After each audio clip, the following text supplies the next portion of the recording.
चलिए बात नहीं, अब शांत हो जाइए। लास्ट टॉपिक हम पढ़ रहे थे Faraday law and Lenz law, यही ना।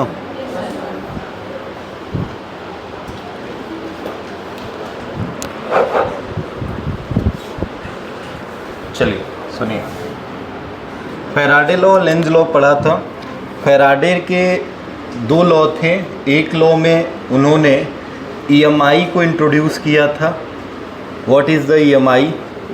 और सेकंड के केस में अगर आएंगे तो ईएमआई में बताया गया था कि किसके चेंज से, change of flux, magnetic flux के चेंज से क्या इंट्रोड्यूस होता है, ईएमएफ इंट्रोड्यूस होता है या ईएमएफ इंड्यूस होता है। इस इंड्यूस ईएमएफ की वैल्यू को उन्होंने ई से डिनोट किया और उसकी वैल्यू को लिखा rate of change of flux के क्या होता है, equal. The magnitude of induce EMF is equal to rate of change of magnetic flux. यहाँ पे छोटा सा बी बना देंगे, मीन्स मैग्नेटिक फ्लक्स के चेंज से। ये फैराडे का लॉ था, यही फैराडे का लॉ है, ठीक है। फैराडे के लॉ में यही बताया गया। फिर अब ये ईएमएफ जब भी इंट्रोड्यूस होगा तो क्यों हुआ, इसका रीज़न था ये समझ में आया। अब हमें बात करनी थी कि इंड्यूस ईएमएफ के डायरेक्शन, मतलब क्या उस करंट का डायरेक्शन होगा। तो डायरेक्शन के लिए हमारे पास कौन आते हैं, लेंज। तो लेंज ने अपना लॉ दिया, उन्होंने बोला ये इंड्यूस ईएमएफ जो होगा उसकी value change of magnetic flux के माइनस साइन ऑफ जो भी निगेटिव साइन है उस निगेटिव साइन के इक्वल होगा, ठीक है। अब यही निगेटिव साइन, जो निगेटिव साइन दिख रहा था, यही निगेटिव साइन हमें बता रहा था कि जिसकी वजह से ये ईएमएफ इंड्यूस हुआ है, जिसकी भी वजह से, अब वजह क्या लिखा है कि चेंजिंग ऑफ फ्लक्स। फ्लक्स का चेंज या तो फ्लक्स को इंक्रीज करा के किया जा सकता है या तो डिक्रीज करा के किया जा सकता है। मतलब अब फ्लक्स तुम कैसे भी चेंज कर सकते हो। मैं इंक्रीज और डिक्रीज का वर्ड यूज कर रहा हूँ, इसका मतलब ये नहीं कि हमेशा इंक्रीज और डिक्रीज ही केस में रहे, मगर मोस्टली टाइम में तो यही होगा। जैसे मैंने आपको जनरेटर के केस में दिखाया था, तो उसमें भी क्या हो रहा था, एक बार मैग्नेटिक फ्लक्स 2, 3, 4 इंक्रीज हो रहा था, फिर 4, 3, 2, 1 फिर कम हो रहा था। तो बार बार ये ओरिएंटेशन चेंज होने की वजह से क्या हो रहा था, फ्लक्स का चेंज जो इंक्रीज और डिक्रीज के फॉर्म में हो रहा था। उस इंक्रीजिंग और डिक्रीजिंग की वजह से ईएमएफ इंड्यूस होगा। अब जिसकी वजह से हो रहा है उसका अपोज कर रहा होगा, मतलब ये साइन जो है ये हमेशा अपोज के लिए लगाया गया है कि जिसकी वजह से प्रोड्यूस होगा उसी का अपोज करेगा। ये बात दिमाग में बस रखना था, मैंने उस दिन बताया था। जिसकी वजह से इंड्यूस्ड होगा उसका क्या करेगा, अपोज करेगा। अब उसका अपोज करेगा। अपोज करने का मतलब है कि अगर इंक्रीज कर रहा है तो डिक्रीज कराएगा, डिक्रीज हो रहा है तो उसको इंक्रीज कराएगा, ठीक है। अगर इंक्रीज हो रहा है तो उसको डिक्रीज कराएगा और डिक्रीज हो रहा है तो इंक्रीज कराएगा। जैसे फॉर एग्जांपल में मैंने बताया था कि सपोज दैट हमारे पास एक मैग्नेट है और मैग्नेट में नॉर्थ है और ये क्या है, साउथ है। यहाँ पे मैंने एक कॉइल रख दिया है और इस कॉइल में मैं तुमसे पूछूं कि बताओ करंट का डायरेक्शन किधर होगा अगर यहाँ पे गैल्वेनोमीटर लगा है। अगर हम इस मैग्नेट को v वेलोसिटी के साथ इसके तरफ ले जा रहे हैं, टूवर्ड्स द कॉइल में लेके अगर जा रहा हूँ, तो बताइए मैग्नेटिक फील्ड की वैल्यू इसमें चेंज होगी कि नहीं, जाहिर सी बात है होगी। अगर हम ध्यान से देखें तो हमें पता चलेगा कि फ्लक्स इससे निकलेगा मैग्नेटिक फील्ड, तो सर कैसे निकलेगा, हमेशा मैग्नेटिक फील्ड नॉर्थ से किधर निकलता है, साउथ। तो नॉर्थ से निकलेगा और साउथ में क्या करेगा, इंटर करेगा। मैग्नेटिक फील्ड नॉर्थ से निकलेगा और जैसे हम इसको v वेलोसिटी से आगे की तरफ ले जाएंगे तो पहले इसके अंदर फ्लक्स हो सकता है 1, 2, 3, 4 हो, कुछ फ्लक्स बाहर चले जा रहे थे। जैसे थोड़ा सा और पास जाएगा तो क्या फ्लक्स की वैल्यू और बढ़ जाएगी, तो इसमें फ्लक्स बढ़ रहा है, इस कॉइल में फ्लक्स बढ़ रहा है, तो क्या हम उसको डिक्रीज कराएंगे। तो बढ़ कैसे रहा है, तो मैंने बोला कॉइल ऐसे रखा है, फिगर में ऐसे बना है, बट तुम्हें समझना है कॉइल ऐसे रखा है। अब इसमें फ्लक्स पहले 2 था, फिर 3 हुआ, फिर 4 हुआ, तो क्या इस डायरेक्शन में फ्लक्स बढ़ रहा है? तो हमें इसमें डिक्रीज़ कराना है, तो क्या इस डायरेक्शन में कुछ भेजना पड़ेगा, तभी तो डिक्रीज़ कराएंगे। तो अब इस डायरेक्शन में हम कैसे भेजेंगे? तो मैंने बोला कौन सा रूल यूज करो, right hand thumb rule use करो। तो राइट हैंड थंब रूल में क्या होता है, चीज़ें चेंज हो रही हैं, देखना ध्यान से। इसमें हमें मैग्नेटिक फील्ड को चेंज कराना है, तो मैग्नेटिक फील्ड को डिक्रीज कराने के लिए मैं इधर मैग्नेटिक फील्ड भेजूंगा तो मेरा अंगूठा इधर होना चाहिए। तो इधर मेरा अंगूठा कैसे हो सकता है? क्या मैं करंट को ऐसे फ्लो कराऊंगा? अगर इस कॉइल में करंट इधर से चल के इधर नीचे की तरफ जाएगा तो क्या मैग्नेटिक फील्ड इधर चलने लगेगा? तो मैग्नेटिक फील्ड जब इधर चलेगा तो डिक्रीज हो गया, मतलब इस कॉइल में करंट पीछे से उठेगा और आगे की तरफ आएगा। तो ये पीछे वाला पोर्शन है, पीछे से उठेगा मतलब डायरेक्शन ये होगा और आगे की तरफ आएगा, मतलब इस सर्किट में क्या करंट ऐसे जाएगा, तो गैल्वेनोमीटर में कुछ यूँ डिफ्लेक्शन देखने को मिलेगा। ठीक है, इतनी बात। यही इंक्रीजिंग और डिक्रीजिंग का केस है। अगर इसी में मैंने डिक्रीज़ के केस में लिया था तो डिक्रीज़ में भी मैंने बताया था कि अगर हम उसको उल्टा कर दें, मतलब वेलोसिटी इसका चेंज कर दें, इसी फिगर में नहीं अगले फिगर में समझ लेते हैं और फिर क्वेश्चन पे चलते हैं। नॉर्थ एंड साउथ है, कॉइल सेम है, ध्यान देना, वही पीछे जैसे रखा था सेम वैसे ही रखा गया है। ये गैल्वेनोमीटर है। अब मैंने क्या किया, इस कॉइल के अंदर ये जो भी है इसकी वेलोसिटी के डायरेक्शन को चेंज कर दिया। अब मैग्नेटिक फील्ड क्या होगा? तो सर मैग्नेटिक फील्ड पहले इसमें 4 रहा था, जैसे आप आगे ले जाएंगे तो मैग्नेटिक फील्ड की वैल्यू क्या हो जाएगी? डिक्रीज़ हो जाएगी। मैग्नेटिक फील्ड डिक्रीज़ होने का मतलब क्या होगा? हमें इंक्रीज़ कराना पड़ेगा। तो इंक्रीज़ कैसे कराएंगे? तो सर मैग्नेटिक फील्ड निकल रही है तो इंक्रीज़ कराना मतलब उसके अंदर इंटर कराएंगे। तो इंटर कैसे कराएंगे? अब ध्यान से देखो, अंगूठा इधर होना चाहिए तब तो इंटर करेगा।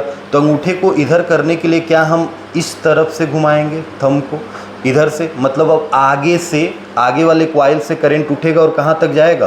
पीछे तक। मतलब ये आगे वाला पोर्शन था तो आगे से करंट उठेगा और कहाँ तक जाएगा? पीछे तक। मतलब क्या करंट की पोलैरिटी देखो चेंज हो गई है, करंट अपोजिट डायरेक्शन में फ्लो करने लगा। ठीक है, तो यही हमारा क्या था, लेंज का लॉ जो कि डायरेक्शन को निर्धारित कर रहा था, और फैराडे का लॉ जो था वो मैग्नेटिक फील्ड के चेंज होने से जो ईएमएफ आया है उसके केवल मैग्नीट्यूड के बारे में बता रहा था। ठीक है, मैंने इस फॉर्मूले को बोला था कि मैं इस फॉर्मूले को ऐसे भी लिख सकता हूँ, φ2 माइनस φ1 अपॉन में क्या हो सकता है? t। ठीक है, अच्छा एक चीज़ और ध्यान से देखो, बहुत लोग अब जहाँ तक यहाँ तक लिख लिए हो, ठीक है, एक फॉर्मूले में थोड़ा सा चेंज और हो सकता है। सर फ्लक्स क्या होता है? थोड़ा ध्यान से देखो, पहले सपोज करो, मान लो मैंने फ्लक्स का एरिया चेंज कर दिया तो भी तो मैग्नेटिक फील्ड चेंज हो सकती है। कोई ऐसी चीज़ लूँ, बस तुम समझो, अभी वो मोशनल ईएमएफ के केस में आएगा, बट तुम ऐसे समझो एक छोटा सा ऐसा सर्कल है और यहाँ पे हजारों मैग्नेटिक फील्ड ऐसे इंटर कर रहे हैं, और बस छोटा सा सर्कल ऐसे रखा है, तो इसमें से कुछ 150 जा रहे होंगे। अब मान लो एक समय के साथ ये सर्कल अपना एरिया बढ़ा रहा होगा, तो क्या इसके अंदर मैग्नेटिक फ्लक्स चेंज होगा? 100 से 200, 300, ये भी तो पॉसिबिलिटी हो सकती है। मतलब एरिया के चेंज होने से, तो फ्लक्स पहले कितना था?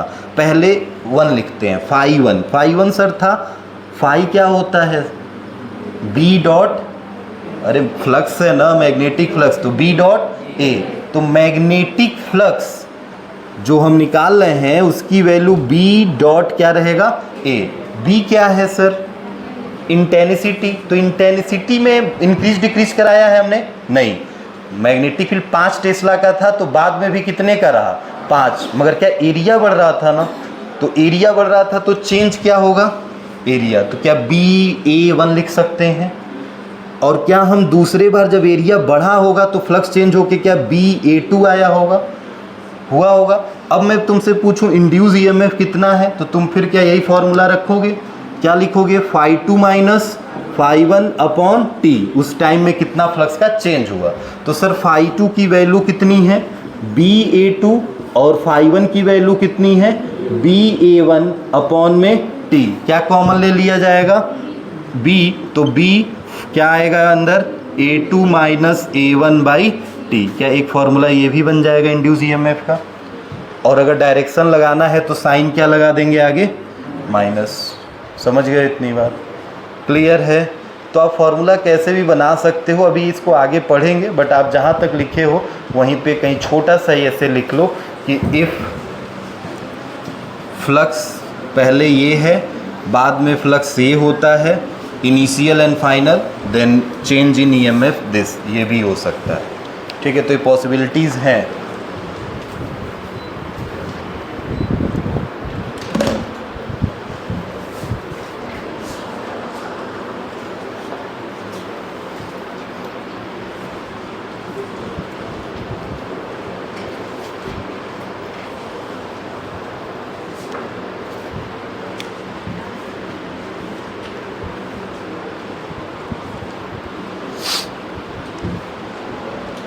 क्वेश्चन की बारी है, क्वेश्चन आइए करते हैं।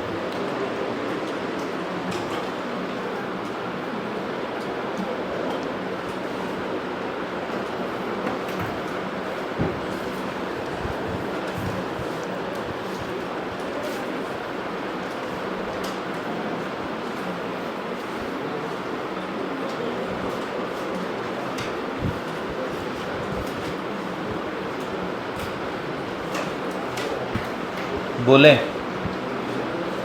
चलिए लिखिए क्वेश्चन। एक क्वेश्चन, दो क्वेश्चन हुआ था, एक भी एक हुआ था। जल्दी जल्दी लिखो क्वेश्चन। क्वेश्चन नंबर फर्स्ट, बात बंद कर लो और क्वेश्चन लिखिएगा। आज का पहला क्वेश्चन है, a small piece of metal wire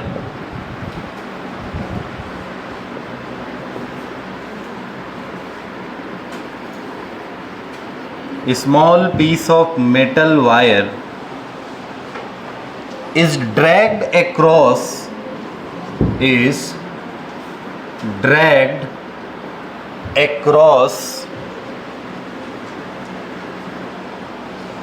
the gap between the pole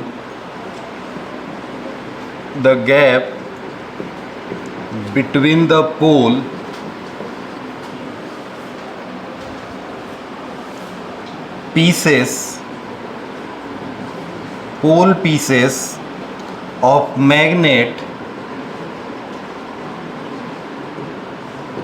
0.5 second. The magnetic flux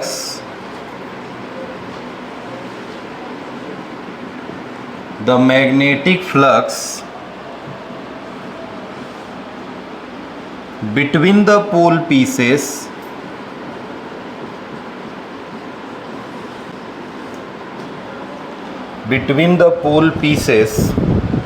क्या है, लिख रहा हूँ नीचे।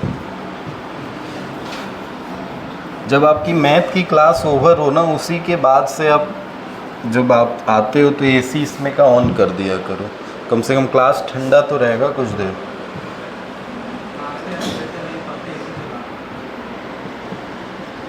क्या कहते हैं?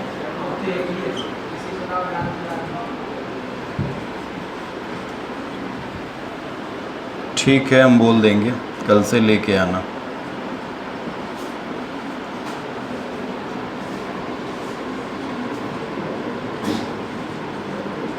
Estimate the EMF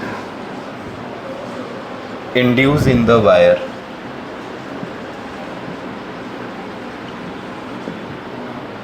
ठीक है, क्वेश्चन नोट करो, आसान सा क्वेश्चन है। दूसरा क्वेश्चन लिख रहा हूँ मैं इधर।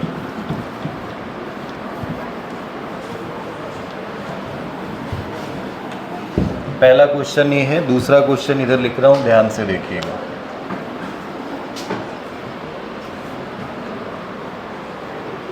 दूसरे क्वेश्चन में बोल रहा है the magnetic flux through the perpendicular to the plane, the magnetic flux through a coil perpendicular to the plane is varying according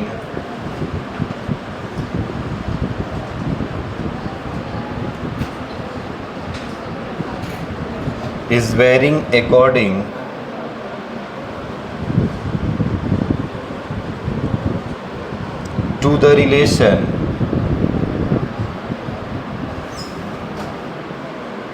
to the relation, क्या रिलेशन दिया है, then phi is equal to 8 plus phi is equal to, बात नहीं भाई,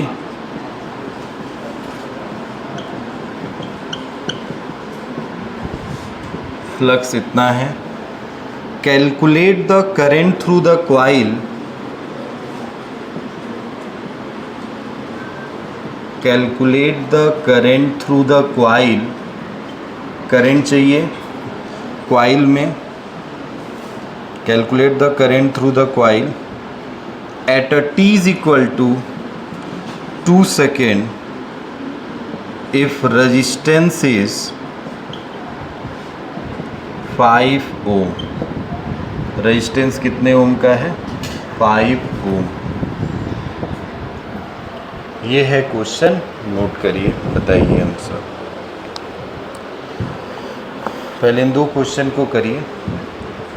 the magnetic flux, दूसरे question में पढ़ दे रहा हूँ। The magnetic flux through the coil is perpendicular to the plane varying according to the relation. Time के साथ फ्लक्स इतना दिया गया है, फिर उसने बोला है calculate the current through the coil at t is equal to 2 second if resistance is 5 ohm, resistance 5 ohm का है तो, ठीक है, बहुत आसान सा है। दूसरा और आसान है, पहला हो जाए तो बताइए।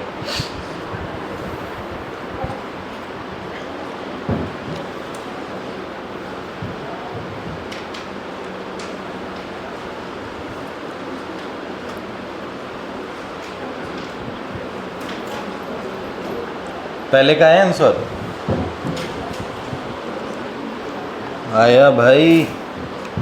बोला है कि small pieces of metal wire है, एक मेटल वायर है स्मॉल पीस का, is drag across the gap between the pole pieces of the magnet 0.5 second, मतलब 0.5 सेकेंड में इसको ड्रैग किया जा रहा है। ड्रैग मतलब सरकाया जा रहा है। तो एक मान लो सपोज करो small pieces of metal wire है, तो उसको कोई सर्कल लूप बना दिया गया होगा और उसको मैग्नेट के पोल की तरफ उसको ड्रैग किया जा रहा है, तो वही क्वाइल वाला केस हो गया। और उसने क्वाइल न लिख के लिख दिया small pieces of metal wire is dragged across the gap, किस गैप के बीच में, पोल पीसेस के, कितने सेकेंड तक किया गया है, 0 पॉइंट, मतलब टाइम का चेंज 0.5 सेकेंड तक है, dt, ठीक है। The magnetic flux between the pole pieces कितना गिवन है, मैग्नेटिक फ्लक्स दे ही दिया है और टाइम दे दिया है, तो क्या EMF नहीं आ जाएगा, एकदम आ जाएगा sir. EMF is equal to d∅dt। Direction तो पूछा नहीं है, बस यही निकालना है, माइनस साइन लगाओ मत लगाओ कोई दिक्कत नहीं है। अब बताओ क्या आएगा, d∅ की वैल्यू कितनी है, 8 × 10⁻⁻⁴ और टाइम कितना है 0.5 सेकेंड, बस ख़त्म हो गया। सॉल्व कर दीजिए, ऊपर नीचे मल्टीप्लाई कर दिया जाए, ठीक है।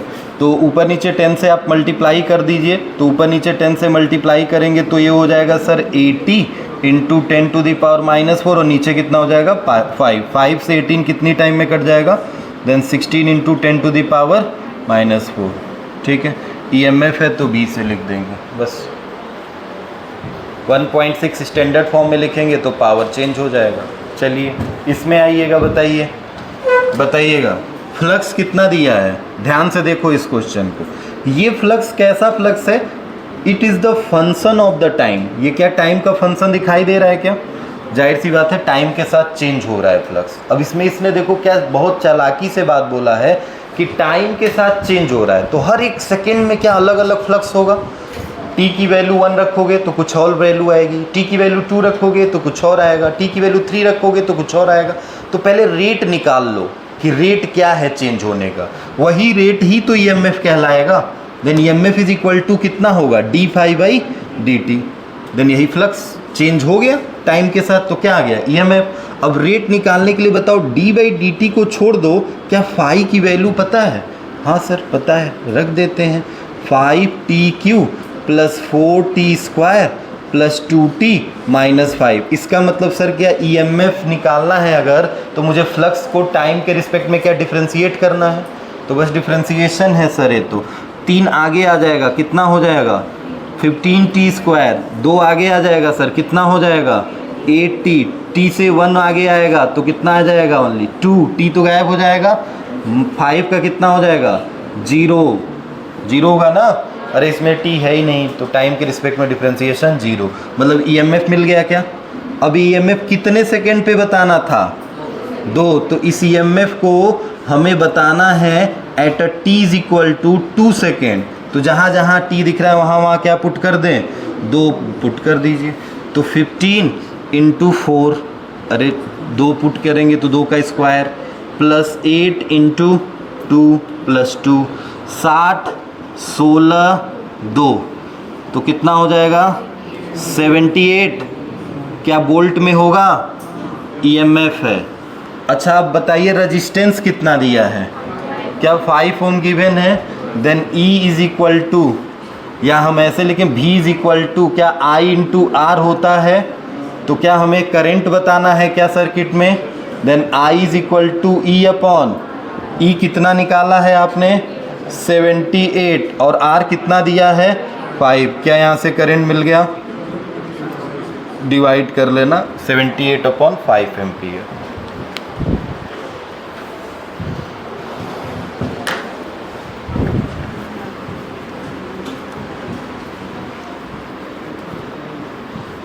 Next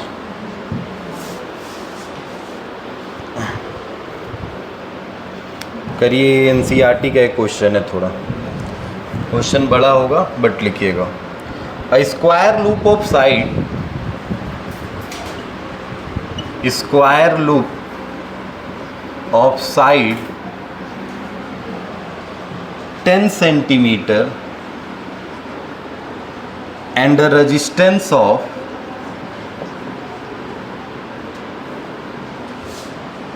0.70 ohm is placed vertically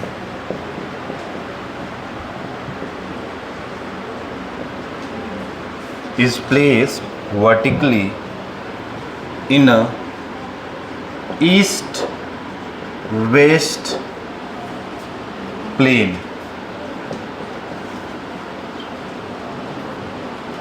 A uniform magnetic field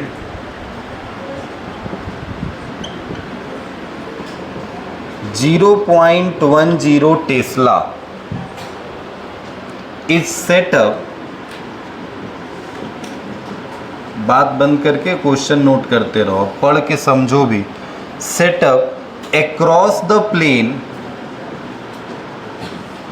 in a north east direction, इसमें पूरा खेल डायरेक्शन का है, नॉर्थ ईस्ट डायरेक्शन, और बस इसीलिए मैं करा रहा हूँ ये क्वेश्चन।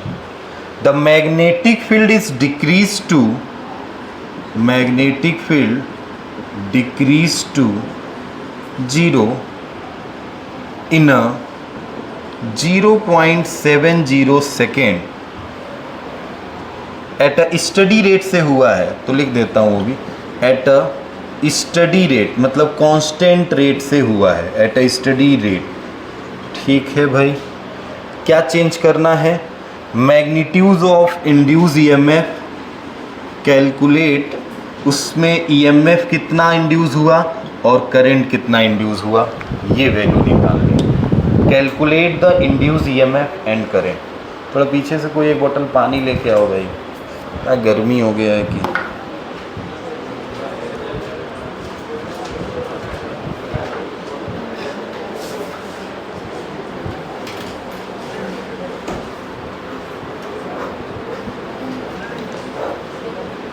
बताइए, अच्छा क्वेश्चन है, बहुत सिंपल सा है बट क्वेश्चन समझना है। प्लेन उलेन की बात दी गई है, डायरेक्शन अगर मतलब तुम समझ गए हो ना, अगर डायरेक्शन के खेल में अगर निकल गया तो बाकी क्वेश्चन आप आगे कर ले जाओगे, बहुत आसान सा है। पढ़ लो एक बार क्वेश्चन, जल्दी करो। हो गया, पढ़ लिया, मैं समझाऊं, अब समझा रहा हूँ, उसके बाद से 1 मिनट टाइम लीजिए और सॉल्व करिए। देखो बोल क्या रहा है कि स्क्वायर लूप है, स्क्वायर लूप मतलब ऐसे बना हुआ है, तो एरिया निकल जाएगा उसका।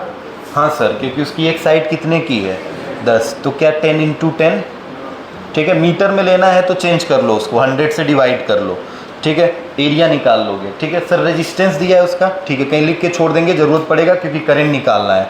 तो करंट में अभी आपने देखा ना रेजिस्टेंस की ज़रूरत पड़ी है, तो जाहिर सी बात है उसको लिख के छोड़ दो, अभी ज़रूरत नहीं है। बट हमें पहले तो ईएमएफ निकालना पड़ेगा। तो सर इसमें उसने बोला है कि इसको रखा कैसे गया है, उस प्लेट को जो स्क्वायर था, ईस्ट वेस्ट। तो थोड़ा ईस्ट वेस्ट समझो, ये ईस्ट है तो ये क्या होता है, तो अगर हम इसमें ध्यान से देखें, अपने राइट हैंड को ईस्ट में अगर मानते हो तो लेफ्ट क्या होता है, और आपका सर आगे की तरफ नॉर्थ और पीछे क्या हो जाएगा, साउथ। कोई भी डायरेक्शन लोगे तो अपने लेफ्ट से, मान लो मैं इसको ईस्ट लेता हूँ तो इधर वाले को क्या लूँगा, वेस्ट, ये नॉर्थ, तो ये क्या हो गया, साउथ। ठीक है, अब ऐसे समझिए, बस ऐसे समझिए, हमने ईस्ट और वेस्ट ऐसे लिया है, तो इस प्लेन में अगर रखना है किसी चीज को तो क्या ऐसे रखेंगे, अरे ईस्ट वेस्ट के प्लेन में, ईस्ट और वेस्ट इसी के प्लेन में रखना है, तो ईस्ट वेस्ट के प्लेन में कोई चीज़ ऐसे ही रखी जाएगी, ऐसे रखी जाएगी, नहीं समझ पा रहे हो। ये देखो, ये डायरेक्शन ईस्ट है, ये डायरेक्शन क्या है, अब इसके प्लेन में अगर किसी चीज़ को रखना है तो तुम्हारे हिसाब से क्या होना चाहिए, क्या ऐसे रख दें, ऐसे रख दें, ऐसे रखेंगे, प्लेन में आएगा इसके। अरे इसी में तो एक्स एक्सिस और वाई एक्सिस ऐसे बन रहा है, मतलब ये एक्स एक्सिस जो चल रही थी उसी एक्स एक्सिस में लाके इसको रख दिए हैं, समझ गए हो। अब देखो, अगर तुम्हारे पास ये ईस्ट है, ऐसे समझ जाओ, ये ईस्ट है और ये वेस्ट है, ये नॉर्थ है, साउथ, तो एक प्लेट इसमें रख दी गई है ऐसे। और मैग्नेटिक फील्ड उसके बाद से क्या बोला है, एक यूनिफॉर्म मैग्नेटिक फील्ड कितने टेस्ला का, 0.10 टेस्ला का सेट हो रहा है उसी कॉइल के अंदर, उस प्लेन से किस डायरेक्शन में, तो क्या नॉर्थ ईस्ट डायरेक्शन यही होगा। अब सोचो, प्लेट ऐसे रखी है, ये उसका ईस्ट डायरेक्शन है, तो उससे कितने डिग्री पे घूम गया है, 45। डायरेक्शन का पता है, नॉलेज कुछ है, देखो थोड़ा ध्यान से, अगर डायरेक्शन का नहीं पता है, टोटल कितने डायरेक्शन होते हैं, हाँ, टोटल 10 डायरेक्शन होते हैं, नॉर्थ, साउथ, ईस्ट, वेस्ट, इसको क्या बोलते हैं, नॉर्थ ईस्ट, इसको अभी उसी दिन बताए थे, पोलर को पहले लिया जाता है। बोलने का तरीका भी बोल रहे, ईस्ट साउथ गलत है, पोल कहाँ होते हैं, क्या मैं इसको ईस्ट नॉर्थ लिखता हूँ, नहीं, हमेशा पोल पहले आता है, नॉर्थ ईस्ट, साउथ इसमें और एक ऊपर, और अरे चिड़िया उड़ेगी तो ऊपर होगी ना, तो भी तो एक डायरेक्शन है भाई। ज़मीन पे तुम खड़े हो, कोई चीज़ ऊपर जा रहा है तो तुम क्या बोलोगे, कौन सा डायरेक्शन है, अपवर्ड होगा, तो आपके लिए वो भी तो एक डायरेक्शन है। डाउनवर्ड होगा तो भी क्या होगा, डायरेक्शन होगा। तो टोटल कितने डायरेक्शन हो गए, 10, 4 होते हैं, 4 से ये बने और बाकी अपवर्ड एंड डाउनवर्ड, टोटल 10। अब सुनो, क्या ये नॉर्थ ईस्ट है, हाँ सर। क्या ये नॉर्थ ईस्ट है, हाँ सर, सब नॉर्थ ईस्ट है। मगर एग्जैक्ट अगर क्वेश्चन में आता है नॉर्थ ईस्ट, तो इसका मतलब है कि वो एकदम बाइसेक्टर रहा होगा। क्या रहा होगा, बाइसेक्टर। तो नॉर्थ ईस्ट के बीच में एंगल 90 डिग्री, तो नॉर्थ ईस्ट की वैल्यू इससे कितने डिग्री ऊपर गई होगी, क्या 45 गई होगी। तो हमेशा जितने भी ये बीच वाले होते हैं ना, ये हमेशा 45 डिग्री पे रहते हैं, बाइसेक्टर होते हैं उन दोनों डायरेक्शन के बीच का, समझ रहे हो। तो नॉर्थ ईस्ट ये भी कहा जा सकता है, मगर उसके लिए वो बोलता कि कितने डिग्री एंगल पे है, मगर उसने जब नहीं बोला तो इसका मतलब वो बीच में लिया होगा, बाइसेक्टर माना होगा, समझ गए। उसने बस क्या नाम दे दिया, north east direction. North east मतलब मैं समझ गया कि ईस्ट से कितने डिग्री ऊपर गया होगा, 45, या नॉर्थ से कितने डिग्री नीचे आया होगा, 45। क्लियर है इतनी बात। तो 45 डिग्री। अब ध्यान से समझिए, ये ईस्ट था, इस ईस्ट से कितने डिग्री ऊपर उठ गया है, 45। तो 45 होगा तो क्या इसके 2 कंपोनेंट लेने पड़ेंगे ना। याद होगा आपको कि मैग्नेटिक फ्लक्स तो वही होता है जो ऐसे चलता है। तो क्या ये इससे उठा है कितने डिग्री, 45। तो क्या इसका मतलब 45 डिग्री ही एंगल होगा? अरे 90 में से 45 cos 45 करोगे यही ना होगा, तो 45 ही डिग्री एंगल होगा। मतलब यहाँ से थीटा मिल गया तुम्हें कितने डिग्री का? 45। रेजिस्टेंस कितने का दिया है? 0.70। और क्या क्या दिया है क्वेश्चन में, सब लिख लो। और क्या दिया है? साइड कितना दिया है उसका? 10 सेंटीमीटर। मैग्नेटिक फील्ड की वैल्यू कितनी दी है? 0.10 टेस्ला। और टाइम कितना दिया है? 0.70 सेकेंड। ठीक है, अब निकालिए। पहले फ्लक्स निकालोगे, फ्लक्स कितना होता है? अरे B dot A, then phi is equal to B A cos theta की वैल्यू पता है? हाँ सर। बी पता है? हाँ। एरिया क्या एल दिया है तो निकल जाएगा, तो एरिया निकाल लो, रख दो। क्या फ्लक्स मिल जाएगा? जब फ्लक्स मिल जाएगा तो क्या ईएमएफ कितना होता है? D phi by D T. Phi जो वैल्यू आएगी रख देना, और कितने टाइम में चेंज हो रहा है वो रख के क्या ई मिल जाएगा? ई मिल जाएगा। तो ई इज इक्वल टू क्या? आई इंटू क्या आई निकालना है, तो I is equal to E by E की वैल्यू निकली है, आर तुम्हें क्वेश्चन में दिया है, रख देना, आई मिल जाएगा। बस रख के निकाल, कैलकुलेट करके बताओ कितना आंसर है।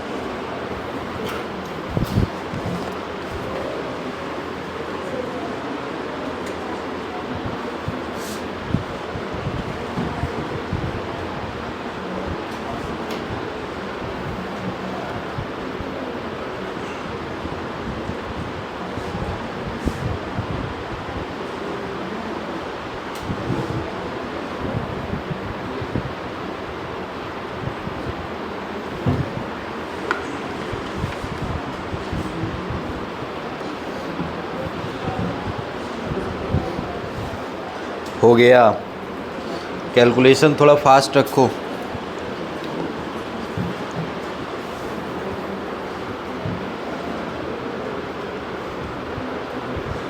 आया आंसर?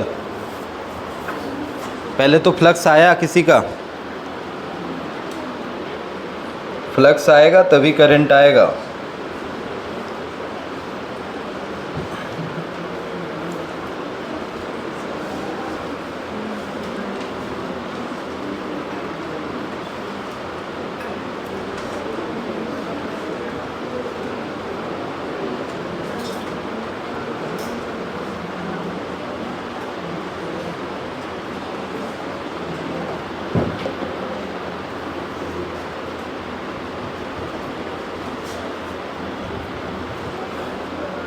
जल्दी बताओ। आया? टाइम मिला?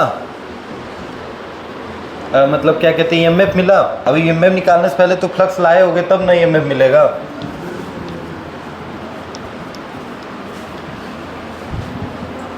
बताइए ईएमएफ की वैल्यू।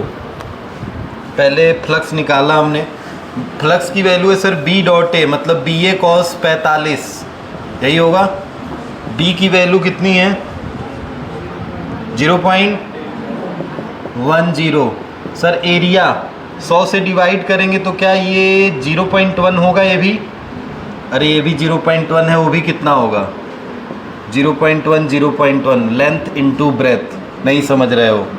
अरे 10/100 मीटर में लाना है, 10/100। एरिया क्या यही होता है, और cos 45 मतलब 1/√2। अरे थीटा है और थीटा की वैल्यू 45 है, तो 1/√2। 1/√2 को लिख देता हूँ डायरेक्ट 0.70। देख लो भाई 1.√2, 1/√2 को क्या 1.414 लिखा जाएगा। जब इसको सॉल्व करोगे तो वैल्यू 0.70 आती है। 1/√2 की वैल्यू याद रखो, ठीक है? 0.707 समथिंग ऐसे चलती है, तो 0.70 अप्रॉक्स में ले सकते हैं। अब बताओ ये सॉल्व करें, सॉल्व करेंगे तो कितना आएगा? ये कट जाएगा सर, ये कट जाएगा।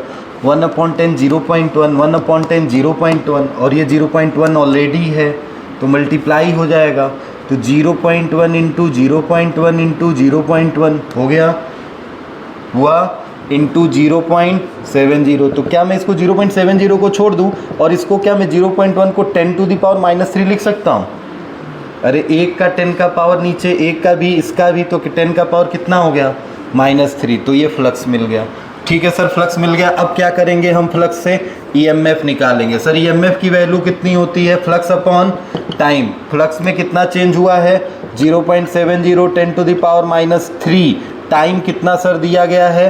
तो टाइम भी सर देख लीजिए ध्यान से, कहाँ है, कहाँ लिखा है? अच्छा ये 0.70, ठीक है सर, तब तो कैंसिल हो जाएगा ये। देन ईएमएफ कितना आ जाएगा? 10⁻³ वोल्ट ईएमएफ मिल गया। अब ईएमएफ मिल गया तो क्या करंट निकाल लेंगे? हाँ sir, I = E upon E की वैल्यू कितनी है और R की वैल्यू कितनी है? रेजिस्टेंस 0.70 रख दीजिए, सॉल्व कर लीजिए।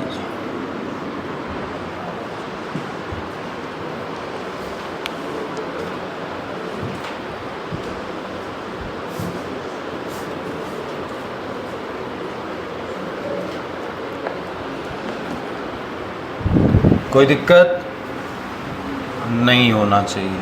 डायरेक्शन में बस प्रॉब्लम था। डायरेक्शन समझ गए हो तो क्वेश्चन में आपको बस थीटा निकालना था, बाकी सब गिवन है। कोई ऐसी चीज़ नहीं थी जो नहीं दी थी, सब दिया था। लिखो एक थोड़ा बोर्ड टाइप का क्वेश्चन लिखो जो आया हुआ है। A coil with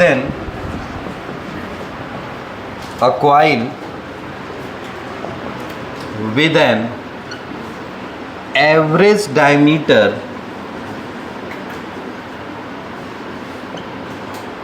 of 0.02 meter is placed perpendicular to the magnetic field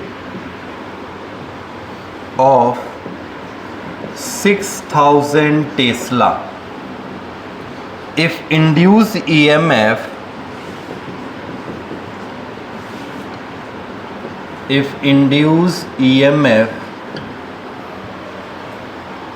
is 11 volt, when the magnetic field change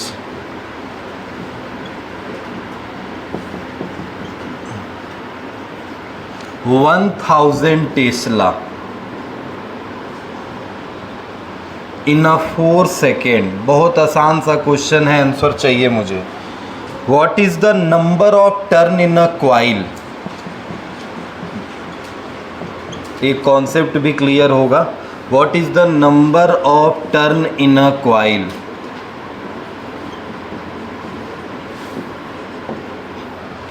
जल्दी बताइए, सॉल्व करिए, आंसर इसका बताइए। अगला क्वेश्चन लिखो।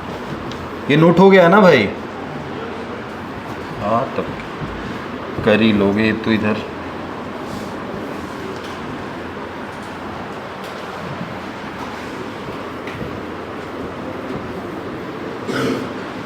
सॉल्व करो और बताओ इसका, मैं तब तक दूसरा क्वेश्चन लिख रहा हूँ।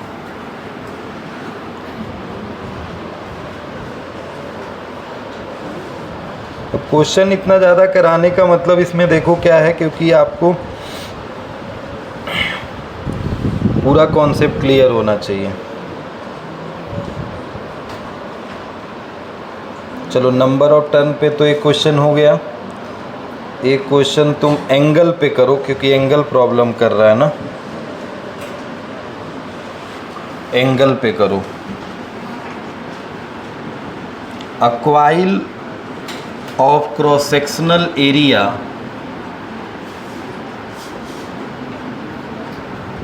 a coil of cross sectional area A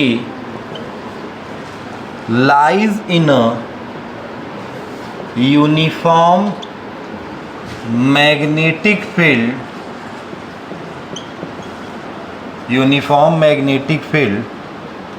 B, कोई मैग्नेटिक फील्ड है B with its plane, उसके plane perpendicular to the field के perpendicular वाले प्लेन में। in this position, ये इन है, in this position the normal to the coil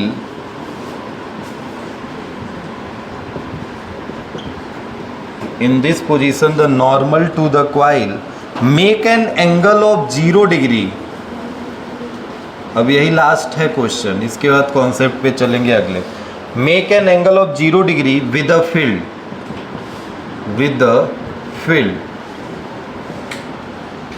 the coil rotate, full stop, the coil rotate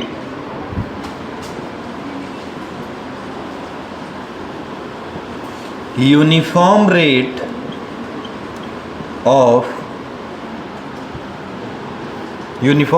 to लिखना, of नहीं, uniform rate to complete one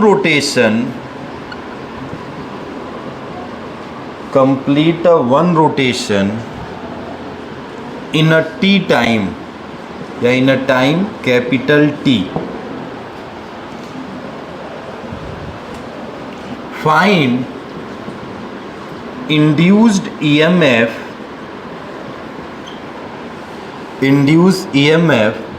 when coil rotate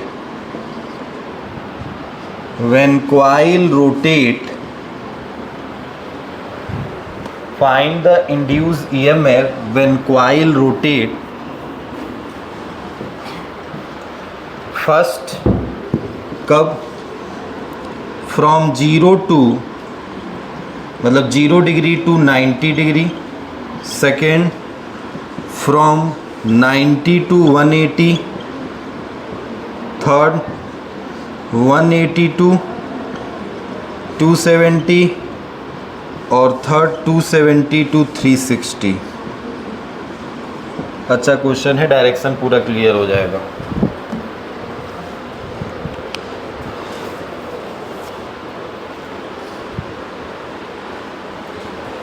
लिख लो एक बार, अभी पढ़ देंगे जब उसको सॉल्व करेंगे.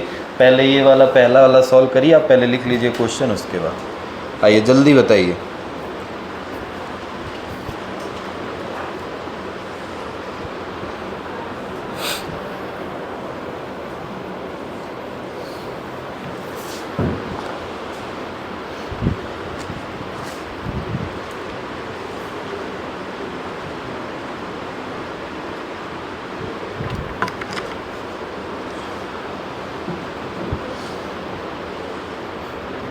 पहले वाला का आंसर मिला किसी को? नंबर ऑफ टर्न निकालना है.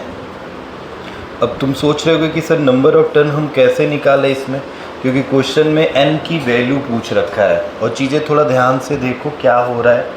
देखो ध्यान से सुनिए, एक क्वाइल है, मैं क्वेश्चन सॉल्व नहीं करूँगा, बस आपको कॉन्सेप्ट बता रहा हूँ, आप सॉल्व करिएगा घर पे जाके, कैलकुलेशन के बाद की कहानी. एक क्वाइल है जिसका एवरेज डायमीटर है, ये मतलब सर्कल में रहा होगा.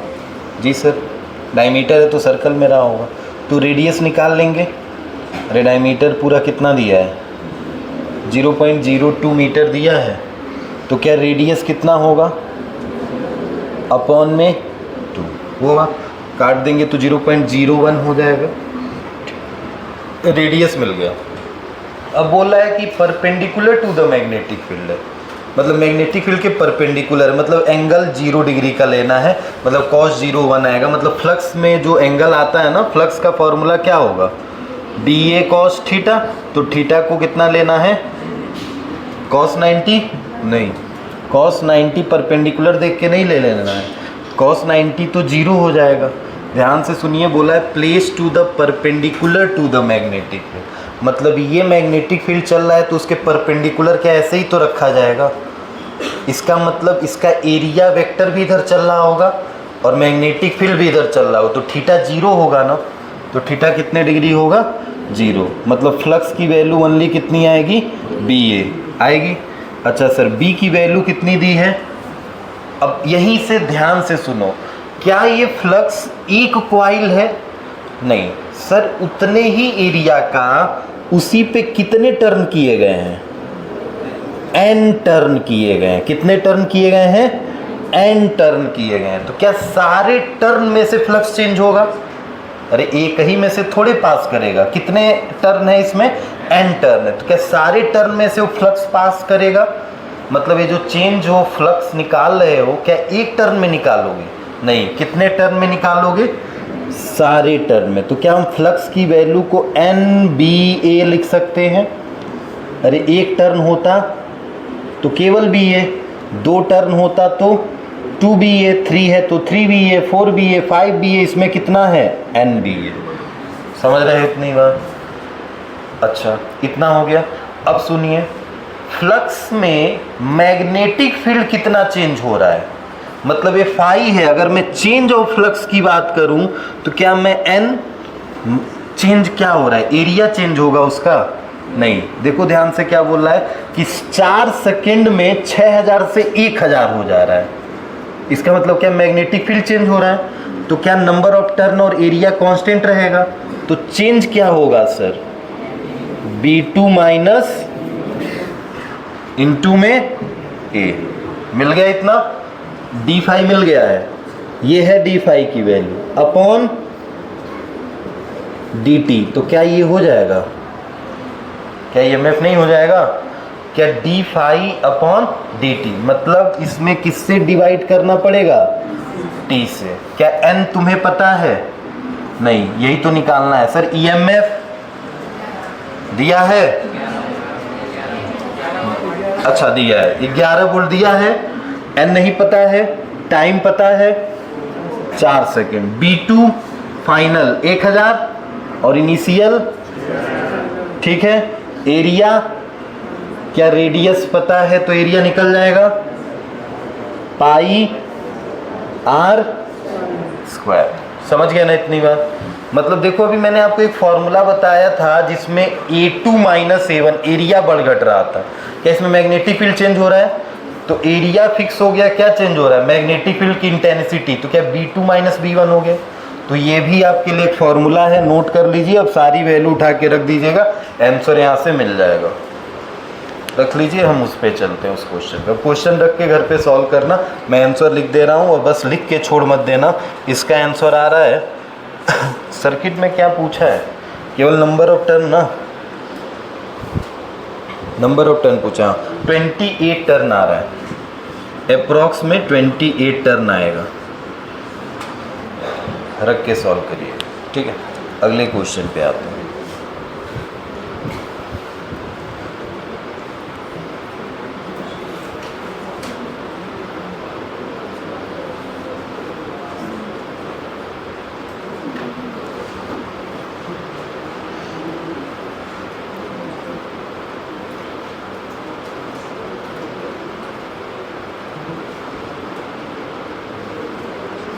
हो गया?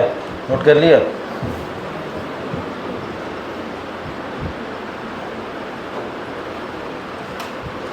मैं इधर मिटाऊंगा क्योंकि उसका फिगर बना बना के आपको समझाना पड़ेगा। 1-2 कर दूंगा, बाकी आगे आप कर लो। हटा दें? सुनिए,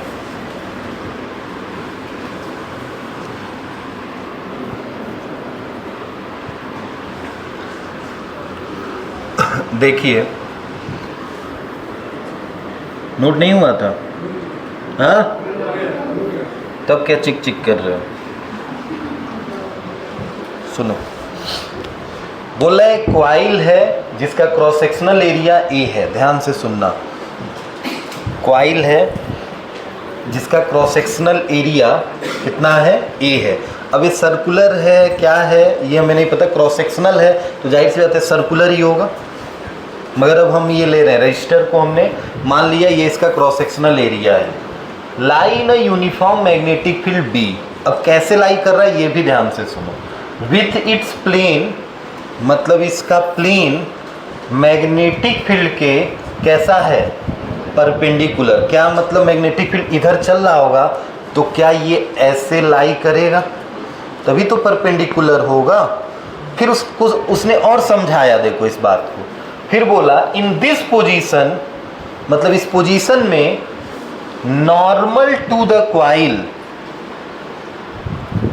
make an angle 0 degree with the field. ध्यान से देखो, क्या इस क्वाइल का एरिया वेक्टर मैग्नेटिक फील्ड से कितने डिग्री का एंगल बना रहे हैं? 0 डिग्री से बना रहा है, तो पहली वाली लाइन नहीं समझ में अगर आई तो दूसरी से बना लेंगे कि ऐसे ही रखा होगा ये, ठीक है। फिर सुनो, the coil rotate with uniform rate to complete one rotation in a time T.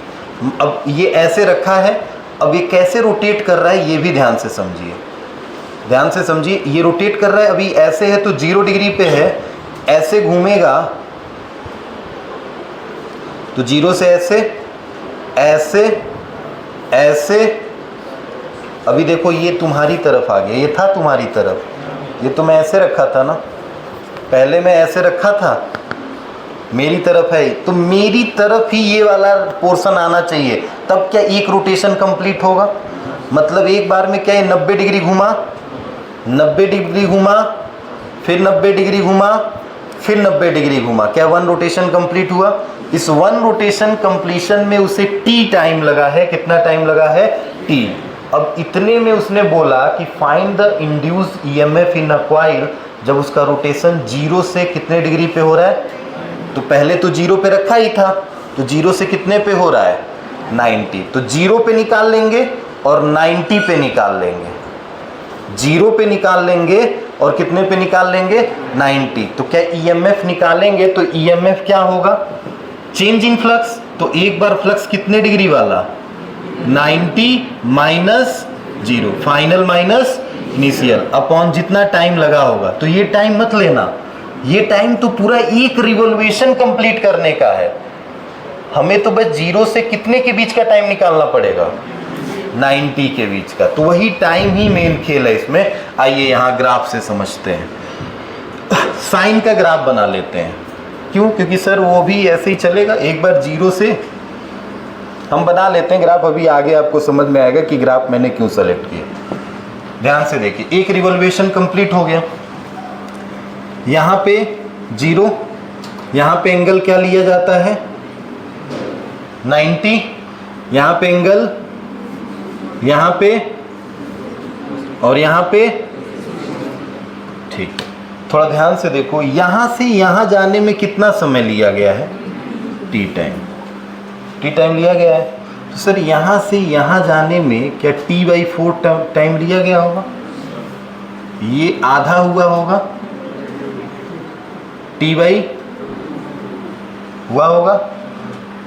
हुआ होगा ना। अरे ऐसे चलो t/4, तो सर ये 2t/4, तो ये सर 3t और ये 4t/4 मतलब 4 केवल t, समझे हो। तो ये 2t/4 को क्या 2 से 4 काट दोगे तो t/ कितना हो जाएगा, 2, समझ गए। तो पता तो चल गया सर, 0 से 90 डिग्री चलेंगे तो टाइम कितना लेंगे, क्या स्मॉल टी की वैल्यू मिल गई, मिल गई। सर अब ध्यान से देखिए, 0 से 90 चल गए, 90 से 180 चलेंगे तो t/2 ले लेंगे, फिर t/4, फिर t/4 t/4 हुए होंगे, तभी तो total t/4 plus t/4 plus t/4 plus t/4 is equal to, यही तो हुएंगे। मतलब यहाँ से यहाँ जाने में भी t/4, यहाँ से यहाँ जाने में भी t/4, यहाँ से यहाँ जाने में भी t/4, यहाँ से यहाँ जाने में भी t/4। क्लियर है इतनी बात, बस यही करना है। तो पहले का निकालना हूँ मैं, पहले का बताइए, फाई 90 कितना होगा, पहले फाई 0 निकालो, फाई 0 मतलब 0 डिग्री पे क्या होगा, बी ए कॉस 0 कितना होता है, तो 1 लिख दिया जाएगा, वनली बी है। अब फाई 90 कितना होगा, क्योंकि कॉस 90 तो सर 0 होता है, रख देते हैं value, then is equal to, अगर डायरेक्शन चाहिए भाई आपको तो आगे क्या लगाना पड़ेगा, माइनस। अब बताइए कॉस फाई 90 कितना आया है और फाई 0 कितना आया है, बी ए अपॉन टी कितना लगेगा, t/4, माइनस माइनस और 4 कहाँ चला जाएगा, तो 4ba/, मिल गया ईएमएफ, यही आंसर, समझ गए। अब क्या 90 से 180 निकाल लेंगे, बहुत आसानी से सर। देखिए अब आपको क्या करना पड़ेगा, फाई 90 निकालना पड़ेगा। तो क्या फाई 90 अभी यहाँ बोले हो कितना होता है, फाई 180 मतलब कॉस 180 रखना पड़ेगा। बी ए कॉस 180 होता है ना, कॉस 180 कितना होगा -1, तो यहाँ साइन क्या आ जाएगा -1 लिख दें। अब बताइए फॉर्मूला हमें क्या ईएमएफ निकालना है, तो ईएमएफ क्या minus phi 180 minus phi 90 final minus initial upon time क्या लिखा जाएगा, समझे भाई, रख दोगे वैल्यू। अरे इसकी वैल्यू कितनी है माइनस, इसकी 0, माइनस माइनस मिलके क्या हो जाएगा, और फिर नीचे टी क्या T/4 होगा, 4 कहाँ जाएगा ऊपर, फिर क्या यही आएगा आंसर, क्या प्लस में ही आएगा, माइनस माइनस मिलके फिर प्लस हो जाएगा। रख के निकाल लो सारे जितने भी वैल्यूज़ हैं उनके लिए,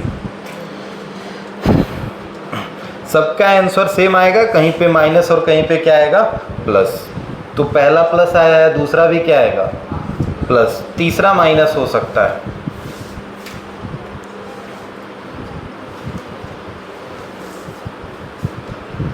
ठीक है, तीसरा और चौथा निकाल लेना, हम आगे टॉपिक पे चलते हैं नेक्स्ट।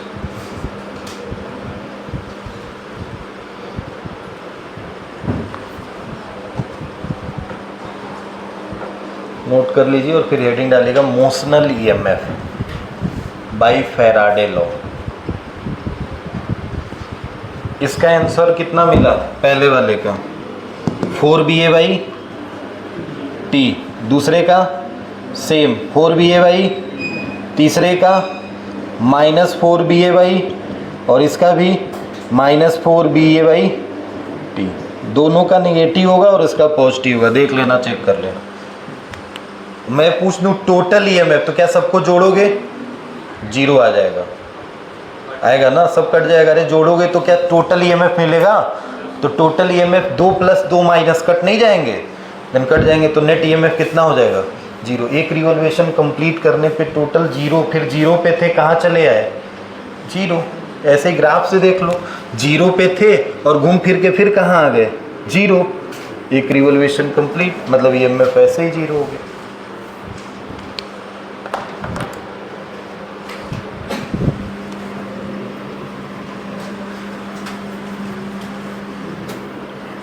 नोट हो गया इधर का,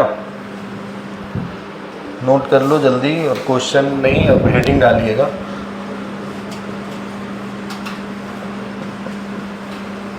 मोशनल ईएमएफ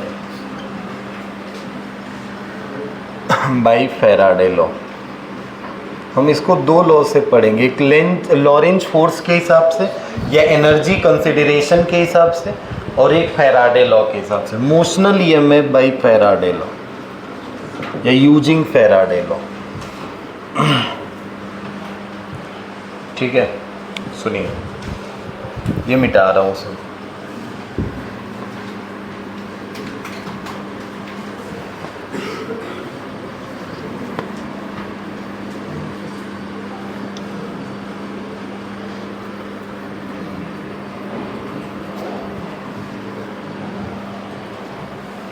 सुनो, देखो motional EMF bye Faraday law में क्या है, नाम से ही पता चल रहा है ईएमएफ है ये भी, मगर ये मोशनल ईएमएफ मतलब है कि कहीं पे कंडक्टर या कोई ऑब्जेक्ट मोशन में रहा होगा। ठीक है, मोशन में रहने का मतलब है ऐसे, एक मेरे पास रेल है, मतलब एक पटरी है।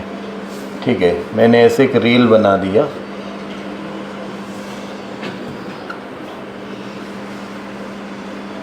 ये एक रेल है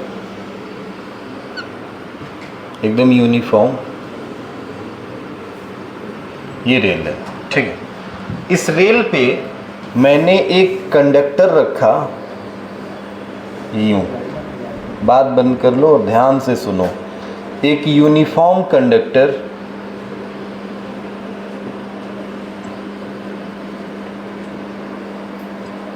ये एक यूनिफॉर्म कंडक्टर रखा, इस पॉइंट को मैंने नाम दे दिया ए और इसको नाम दे दिया बी। ठीक है, समझ गए होगे क्या है कहानी, समझ रहे हो। एक पटरी है, ये मान लो ट्रेन की पटरी है, और इस पटरी पे एक ऐसे लोहा रखा गया है, ये पटरी यहाँ से क्लोज है, अच्छा, मैग्नेटिक फील्ड तुमने पढ़ा होगा डायरेक्शन मैग्नेटिक फील्ड का। तो पेपर पे डायरेक्शन बनाते हैं तो मैग्नेटिक फील्ड का एक डायरेक्शन ये बनाते हैं और एक ये बनाते हैं, यही पढ़ा होगा। क्या इसको इनवर्ड बोला जाता है और इसको आउटवर्ड, मतलब पेपर से बाहर होगा तो ये बाहर की तरफ ये डायरेक्शन होगा और अंदर की तरफ ये होगा। ठीक है, इसमें सर्कल नहीं बनता है, ऐसे बस ओपन होता है। ये इनवर्ड है और ये आउटवर्ड है। ठीक, हमने मान लिया कि इस पूरे रेल्स के बीच में मैग्नेटिक फील्ड इनसाइड चल रहा है, मतलब ऊपर से जा रहा है और किधर जा रहा है, अंदर, ऐसे परपेंडिकुलर। कैसे बना सकते हैं, इसमें ऐसे कहीं मैग्नेटिक फील्ड है। बस ध्यान से समझना बात को, जो चीज़ यहाँ पे बोल रहे हैं ना, यही अपने लैंग्वेज में आपको लिखना है चीज़ों में, एक एक चीज़ कंसीडर करके। कंसीडर अ रेल, उस रेल का मतलब एक कंडक्टर से बना है, उसके ऊपर आपने कंडक्टर रखा जिसकी पॉइंट ए से बी है, मतलब उसका लेंथ हम कंसीडर कर सकते हैं। सर कितना लेंथ ले सकते हैं, तो एल लेंथ ले सकते हैं। ठीक, और अभी ये जो कंडक्टर रखा है तो यहाँ से कितने डिस्टेंस पे रखा गया है, मान लेते हैं x डिस्टेंस पे रखा गया है। ठीक, मैंने इस कंडक्टर को v वेलोसिटी से, कितने वेलोसिटी से, v वेलोसिटी से इधर की तरफ मूव करा दी। अब सोचो क्या होगा, जब एक कंडक्टर आगे की तरफ मूव करेगा तो क्या इसका एरिया छोटा होता जाएगा? अरे अभी इतना बड़ा एरिया है, देखो ये एरिया है ना, अरे लेंथ इनटू ब्रेथ है। जब ये आगे आएगा तो क्या एरिया छोटा होगा? तो जो मैग्नेटिक फ्लक्स पहले था, अभी इतना मैग्नेटिक फ्लक्स दिख रहा है जो अंदर जा रहा था, जब ये छोटा होगा तो क्या मैग्नेटिक फ्लक्स थोड़ा छोटा हो जाएगा, केवल इतना ही आएगा। ये और आगे आएगा तो क्या मैग्नेटिक फ्लक्स बस इतना ही बचेगा, थोड़ा और आगे आएगा तो क्या मैग्नेटिक फ्लक्स इतना ही बचेगा। तो मैग्नेटिक फ्लक्स की वैल्यू क्या धीरे धीरे चेंज होती जाएगी, और मैग्नेटिक फ्लक्स चेंज होगा तो क्या ईएमएफ इंड्यूस हो सकता है, जाहिर सी बात है। इस इंड्यूस ईएमएफ का नाम क्या हो जाएगा, मोशनल ईएमएफ। बस यही होता है। अब ये तुम सोच रहे हो कि सर ये कैसे होता है, तो तुमने पढ़ा है अर्थ का मैग्नेटिज्म। अर्थ के पास क्या मैग्नेटिक फील्ड होता है, कैसे चलता है, नॉर्थ से साउथ चलता है। बस ऐसे समझो, अर्थ का मैग्नेटिक फील्ड कैसे चलता है, नॉर्थ से साउथ। अर्थ में दो मैग्नेट मानते हैं, एक तो मैग्नेटिक फील्ड लाइंस जो अर्थ की ज्योमेट्रिकल पोल है, एक तो ज्योमेट्रिकल पोल हो गया। और तुम क्या मानते हो, ज्योमेट्रिकल पोल के पास नॉर्थ ऊपर और साउथ क्या होता है, नीचे। मगर मैग्नेटिक फील्ड जस्ट इसका उल्टा चलता है। ज्योमेट्रिकल पोल के हिसाब से देखोगे तो साउथ से निकलेगा और कहाँ जाता है, नॉर्थ की तरफ। अरे अर्थ पढ़े हो, अर्थ मैग्नेटिज्म पढ़े हो मैग्नेटिज्म वाले चैप्टर में, तो अर्थ मैग्नेटिज्म में पढ़े होगे तो तुमने अर्थ बनाया था, तो अर्थ में यहाँ पे नॉर्थ होता है और यहाँ पे क्या होता है, तो नॉर्थ है साउथ, ये जो बने हैं ये नॉर्थ साउथ, कौन से नॉर्थ एंड साउथ है, नहीं पता है सर। भाई सुनो, ये नॉर्थ और ये साउथ तुमने बनाया है, ये ज्योमेट्रिकल नॉर्थ है। ज्योमेट्रिकल मतलब जो तुम जियोग्राफिकल भी बोल सकते हो, इसको क्या बोल सकते हो, जियोग्राफिकल, मतलब जियोग्राफी में नॉर्थ साउथ यही तो पढ़े हो। उससे 11 डिग्री हमारा क्या मैग्नेटिक फील्ड जो होता है, या जो भी हम बार मैग्नेट रखते हैं तो 11 डिग्री झुक जाता है। झुकने का मतलब है कि यहाँ पे एक साउथ बन जाता है और यहाँ पे क्या बन जाता है, नॉर्थ। अब मैग्नेटिक फील्ड ऐसे निकलती है, नॉर्थ से साउथ, नॉर्थ से साउथ, यही तो पढ़ा है। नॉर्थ से निकलेगा कहाँ जाएगा, साउथ की तरफ। ये मैग्नेटिक फील्ड अर्थ की निकलती, जबकि वो जो नॉर्थ साउथ तुम पढ़ रहे हो ना, जियोग्राफिकल, उससे लेना देना मुझे नहीं होता है। मैं मान लेता हूँ कि अर्थ के अंदर एक बहुत बड़ा सा बार मैग्नेट रहा होगा, बहुत बड़ा सा, ये है बार मैग्नेट, उसका नॉर्थ पोल यहाँ रहा होगा और साउथ पोल यहाँ रहा होगा। तो क्या मैग्नेटिक फील्ड नॉर्थ से ही तो निकलेगी और कहाँ जाएगी, तो जस्ट इस जियोग्राफिकल का ही बात उल्टा होता है। जियोग्राफिकल में देखो ऊपर नॉर्थ है मगर क्या मैग्नेटिक ऊपर साउथ बना रहा है? और देखो जियोग्राफिकल में नीचे साउथ है तो नीचे क्या बन रहा है? नॉर्थ बन रहा है। ठीक है, अब यही कहानी तुम ऐसे ले लो, एक जहाज उड़ रहा है हवा में, एक एरोप्लेन है। एरोप्लेन जब उड़ता है तो उसके दो फ्लाइंग विंग्स होते हैं। आपने दोनों फ्लाइंग विंग्स देखे होंगे और इस फ्लाइंग विंग्स पे एक टिप लगे होते हैं, ऐसे थोड़ा थोड़ा साइड में उठा होता है वो टिप, ऐसे वो बहुत बड़े बड़े होते हैं। मगर मैं अगर बनाऊँ उसके फ्लाइंग विंग्स को तो आप देखो, अगर एक जहाज़ उड़ रहा है ऐसे अगर बना दें, ये कोई जहाज़ है तो इसकी एक फ्लाइंग विंग्स इधर है तो एक फ्लाइंग विंग्स इधर है, ये कोई जहाज़ है भाई। ठीक है, अब इधर वाले जो फ्लाइंग विंग्स में एक टिप होगा और एक टिप इधर होगा, दो टिप ऐसे उठे होते हैं। अब यही हमारा ये कंडक्टर हो गया, यहाँ से यहाँ तक का कितने लेंथ का? L लेंथ का। और अर्थ में मैग्नेटिक फील्ड कैसे चलती है? तो अभी आपने देखा नॉर्थ से किधर चलती है? साउथ। तो नॉर्थ से साउथ देखो ध्यान से, ये मैग्नेटिक फील्ड ऐसे चल रही है और जहाज ऐसे उड़ रहा है, तो क्या जाहिर सी बात है मैग्नेटिक फील्ड को काटता हुआ आगे बढ़ेगा? क्या धीरे धीरे मैग्नेटिक फ्लक्स चेंज होगा चेंज होगा चेंज होगा एक एरिया के लिए। मान लो अगर यहाँ पे दिल्ली है और यहाँ पे मुंबई से उड़ा है जहाज, तो मैं पूछूं दिल्ली तक आने में एक मैग्नेटिक फ्लक्स चेंज किया है ना वो कुछ एरिया तक। अगर यहीं पे दिल्ली है और ये मुंबई से उड़ा है जहाज, तो मुंबई से चलते हुए जब आ रहा होगा तो क्या मैग्नेटिक फ्लक्स धीरे धीरे धीरे धीरे धीरे धीरे धीरे चेंज होते होते होते कुछ जीरो हुआ होगा? तो मैग्नेटिक फ्लक्स वो चेंज कर रहा होगा तो उसके पता है उसके विंग्स में क्या प्रोड्यूस हो जाएगा? EMF, एक करंट दौड़ता है उसके विंग्स में। क्या दौड़ता है? एक करंट। जैसे आपने देखा होगा ना जहाज जब उड़ती है उससे थोड़ा सा भी पंछी टकराएगा तो क्या होगा? अगर बहुत तेज़ है तो उसमें आग लग जाएगी, क्योंकि उसके अंदर इलेक्ट्रिसिटी दौड़ता है, पेट्रोल नहीं दौड़ता है कि उसमें आग लग जाएगा। उसके अंदर EMF इंड्यूस हो जाता है और वो इंड्यूस EMF जो होता है एक इलेक्ट्रिसिटी करंट प्रोड्यूस कर देता है। और जब कोई चीज़, कोई मान लो तुम्हारे अंदर करंट अगर दौड़ रहा है, तुम कोई भी चीज़ अगर उस पर जाके टकराएगा तो क्या शॉर्ट करेगा? लाइट निकलेगी चिंगारी, क्योंकि पक्षी होगी तो उसके पास ब्लड होगा, जाहिर सी बात है। और जैसे अगर कोई चिड़िया है वो लाइट करंट लगता है तो एक बार शॉर्ट सर्किट होता है खड़ाक से, तुरंत भड़ाक से वो नीचे गिर जाएगी, मगर वहाँ पे कुछ देर के लिए चिंगारी निकल जाएगी। अब वहाँ पे जैसे फ्लक करेगा एक ही बार में तो पूरा करंट क्या सर्किट में दौड़ जाएगा भाई? वो तो पूरी वायरिंग है ना, अंदर अंदर बहुत सारी वायरिंग की गई थी, बहुत सारे तार लगे होते हैं, कहीं ना कहीं करंट दौड़ के पकड़ लेगा, आग लग जाएगा जहाँ। तो रीज़न यही होता है कि मोशनल EMF वहाँ पे इंड्यूस होता है। कौन सा EMF होता है? मोशनल। और ये मोशनल EMF आप समझ गए होंगे। अब क्वेश्चन इस पर ऐसे ही बनता है पेपर में, ये अभी क्वेश्चन कराएंगे तो क्वेश्चन में देखना ये जहाज़ वाले क्वेश्चन ज़्यादा आते हैं। ठीक है, तो अब सुनिएगा, मुझे यही EMF निकालना है जो EMF इंड्यूस हो रहा है इस कंडक्टर के अंदर। AB जो लेंथ L का कंडक्टर है, इसके अंदर कितना करंट होगा, कितना EMF होगा, उसकी वैल्यू निकालनी है। अभी तक हमने EMF की वैल्यू क्या पढ़ी है? d phi by dt। क्या यहाँ पे phi और dt निकालना हम निकाल पाएंगे? नहीं, हमारे लिए मुश्किल है, क्योंकि मैंने आपको बस कुछ चीज़ दी है। क्या क्या दिया है? उस कंडक्टर का लेंथ दिया है, कितनी वेलोसिटी से चल रहा है वो दिया है, और x कितना एरिया वो स्वेप्ट कर रहा है, क्या ये दिया है हमने? यही तो दिया है। और एक चीज़ और दिया है, मैग्नेटिक फील्ड की इंटेंसिटी। क्या B दिया है? अरे B दिया है ना, मैग्नेटिक फील्ड बोल दिया ना कि इनसाइड चल रहा है, तो कितना होगा मैग्नेटिक फील्ड? क्या उसी को तो B बोलोगे?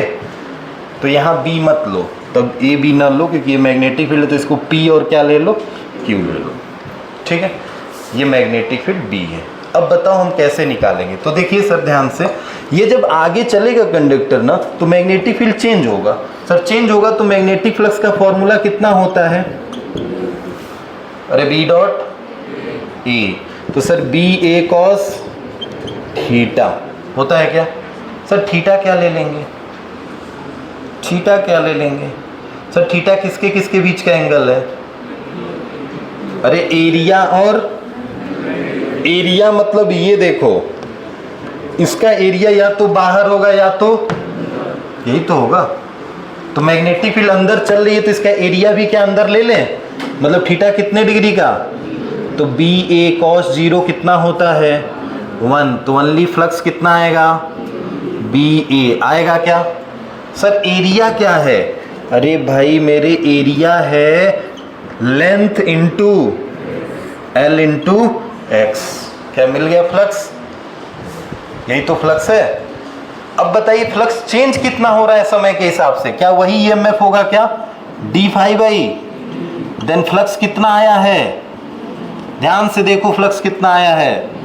बी एल एक्स आया है क्या? क्या मैग्नेटिक फील्ड की इंटेंसिटी कभी चेंज होगी? नहीं। क्या लेंथ चेंज होगा कंडक्टर का? नहीं। मगर लेंथ जब आगे बढ़ेगा तो क्या चेंज होगा सर? एक्स। मतलब एक्स ही क्या टाइम के साथ बस चेंज हो रहा है? मतलब बी और एल क्या कांस्टेंट है? बाहर निकाल लें तो बाहर आ गए बी और एल। ध्यान से देखिएगा, इसको बाहर निकाल लिए हो बी और एल को, तो EMF is equal to B L, अंदर क्या बच गया? D X by D T बचा। अच्छा एक चीज ध्यान देना, मैं बार बार माइनस साइन नहीं लगा रहा हूं, आप लगा के चलना, क्योंकि वो तो लेंज लॉ में है ना, निगेटिव साइन जिससे इंड्यूस हुआ है उसका अपोज करके हुआ है, तो माइनस साइन, तो यहाँ भी क्या साइन लगेगा? माइनस। ठीक है, तो माइनस। अच्छा सर ईएमएफ अब हुआ कितना? dx by dt change in distance, this distance with the time, क्या वेलोसिटी कहलाएगा क्या? अरे डिस्प्लेसमेंट अपॉन टाइम, क्या उसकी वेलोसिटी हो जाएगी उस कंडक्टर की? जितने तेजी से चलेगा क्या उतना ही तेजी से x घटेगा? अगर ये धीरे धीरे चल रहा है तो क्या x धीरे धीरे छोटा होगा टाइम के साथ? मतलब v जो हम दे रहे थे वो v हम एक्चुअल में दिए ही नहीं थे, मैं तो बस तुम्हें क्या दिया था? x। समझ गए इतनी बात? अब बताओ क्या ये VLB किस में आएगा? माइनस। और एक बात ध्यान से सुनो, क्या x बड़ा हो रहा है कि छोटा हो रहा है? छोटा। तो इसका मतलब ये ऑलरेडी x छोटा हो रहा है, तो वेलोसिटी क्या माइनस में रहेगी? तो माइनस माइनस मिलके क्या हो जाएगा? मतलब ईएमएफ कितना आएगा? BLB। This is called the motional EMF, BLV। क्या यही तीन चीजें पता थी हमें?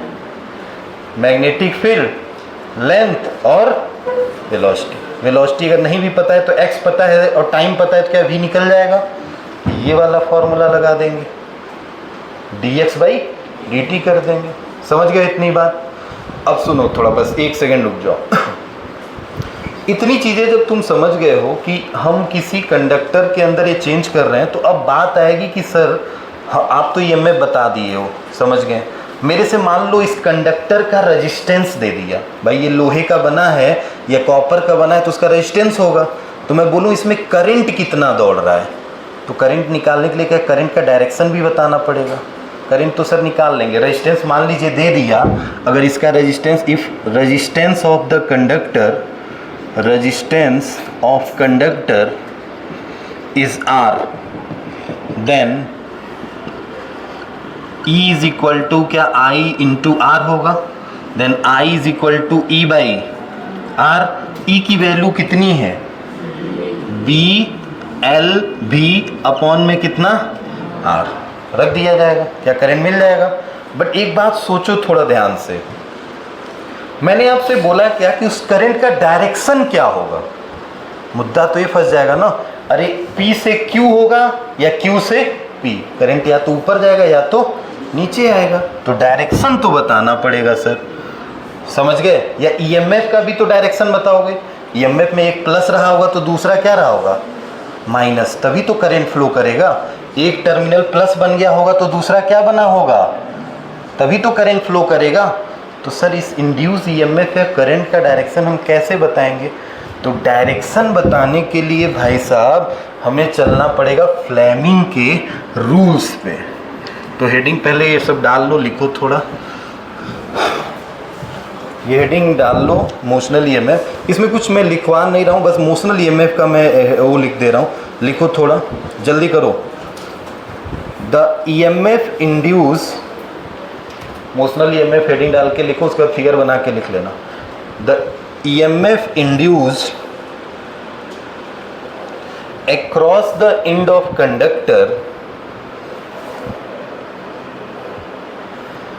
across the end of conductor due to its motion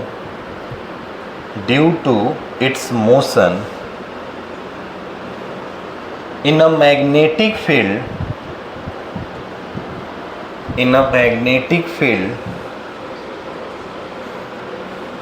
is called motional EMF,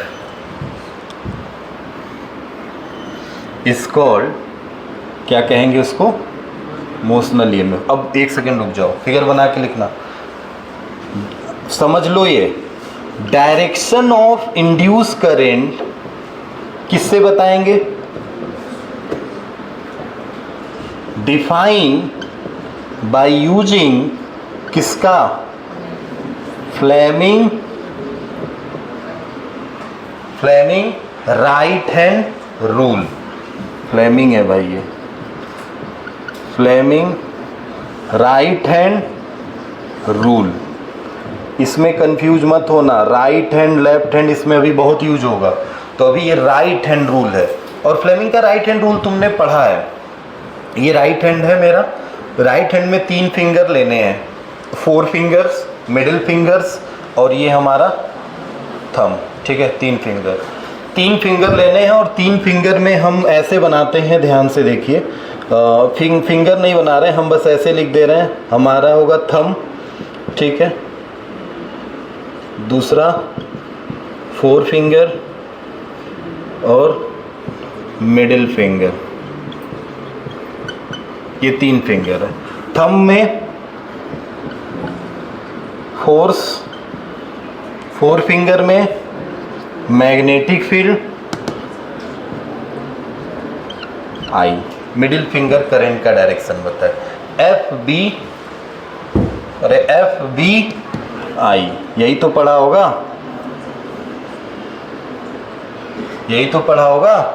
या तो फादर मदर मैग्नेटिक फील्ड और करंट सी से तो child, father mother and child, F B I याद रहेगा। यहाँ से एफ, फिर अगला बी, फिर आई, यही 3 है। पहले एक्स को खोला, एफ, फिर 4 फिंगर बी और फिर मिडिल फिंगर आई। अब ध्यान से सुनो, मैं इसके लिए अप्लाई कर रहा हूँ, ध्यान से सुनना मेरी बात बहुत इत्मीनान से अभी, क्योंकि लॉरेंज की हिसाब से भी इसको निकाला जाएगा। बस फिगर यही रहेगा, डेरिवेशन में चेंज होंगे, बस समझो। पहले किसको निकालना है?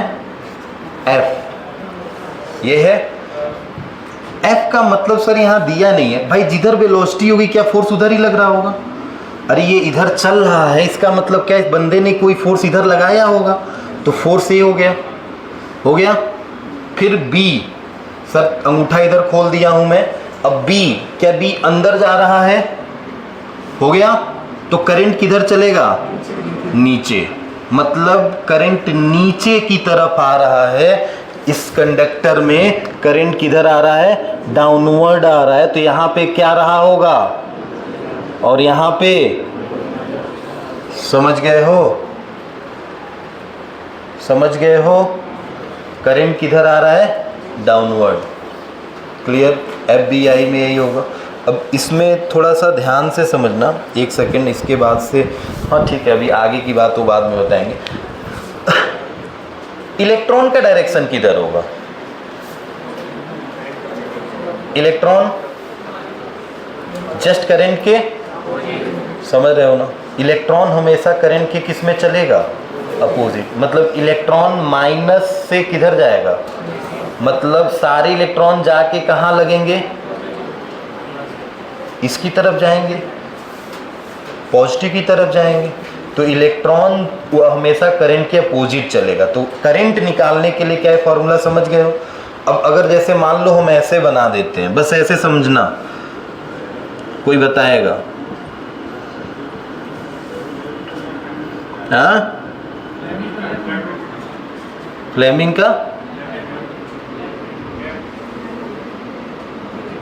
का लेफ्ट हैंड रूल मतलब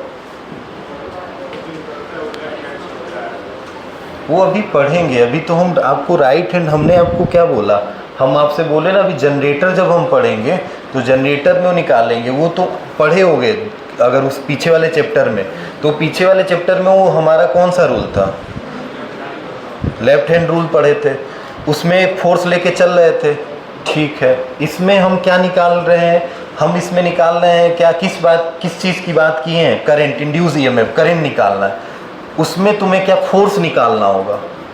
मोटर वाले केस में किसी भी केस में पढ़ोगे तो किधर फोर्स लगा रहे हैं वो निकालना है, उसमें लेफ्ट हैंड रूल लगता है। अच्छा एक चीज़ ये भी देखो, तुम मैग्नेटिक फील्ड इधर चल रहा है, ध्यान से देखिएगा, तुम राइट हैंड में ये भी रूल लगा सकते हो।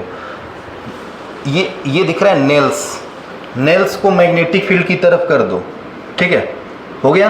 अंगूठा फोर्स होगा, फोर्स हो गया, करंट किधर जा रहा है, ये भी पाम रूल कहते हैं इसको, ये तो पढ़ा हुआ 10th में ही पाम रूल। पाम रूल क्या होता है, नेल्स मैग्नेटिक फील्ड को इंडिकेट करेगा, अंगूठा फोर्स को इंडिकेट करेगा, और पाम डायरेक्शन ऑफ करंट, जिधर करंट चलेगा। सेम वही कहानी। तो या तो तुम राइट हैंड रूल लगा लो या तो राइट हैंड पाम रूल लगा लो। क्लियर है इतनी बात। तो इसमें दुनिया भर की तमाम चीज़ें हैं, आप एक याद रखो नहीं तो बार बार कंफ्यूज हो जाओगे। राइट हैंड रूल, फ्लेमिंग का राइट हैंड रूल, ठीक है। अच्छा इसमें मैंने आपसे बस पूछा है, बताइएगा थोड़ा, बताइए करंट किधर होगा, ए से बी, बी से, जल्दी से बताइए। मैग्नेटिक फील्ड किधर चल रहा है, तुम्हारी तरफ, ये है मैग्नेटिक फील्ड, मैग्नेटिक फील्ड इधर हुआ। अब ध्यान से देखो, अंगूठा किधर खोलेंगे, जिधर फोर्स होगा। क्या इधर है फोर्स, अरे उधर ही तो जा रहा है, तो करंट किधर आएगा, क्या डाउनवर्ड होगा, मतलब इसमें भी करंट ए से कहाँ जाएगा, बी। समझ गए हो ना इतनी बात। तो फ्लेमिंग का राइट हैंड रूल हम यूज़ करेंगे, नोट कर लेना ये बात, thumb, four finger and middle finger, इसी को फ्लेमिंग का राइट हैंड रूल कहते हैं। अब पूरा छाप लो इसको, बाकी आगे बात किया जाएगा।